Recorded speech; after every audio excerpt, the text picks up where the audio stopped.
একই সেম 4 বছর যাবত ঈদে একই কি একটা গান পাইছে, একই গান, অশ্লীল ডায়লগ, সেই অশ্লীল ডায়লগ, যে অশ্লীলের বিরুদ্ধে আমি সবসময় ছিলাম। আমি কিন্তু অশ্লীল আর পাইরেসির বিরুদ্ধে সবসময় আমি আন্দোলন করছি, এটা করছি ওইটা করছি, হ্যাঁ সব কিছু করছি আমি।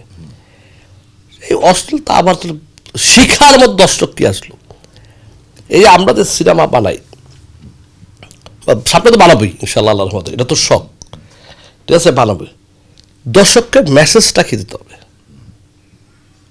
যেমন আমার একটা মেসেজ ছিল ডেড বডি সিনেমাতে, লাস্ট একদম লাস্ট সিন, যে আল্লাহ তুমি সব পারো, এটা একটা মেসেজ না? আল্লাহ তুমি সব পারো, এটা একটা মেসেজ না? তো এই ধরনের মেসেজ তো দেখি না। এখন মেসেজ যদি দেখি, প্রেগনেন্ট অবস্থায় সেক্স করা যাবে, এটা কোনো মেসেজ?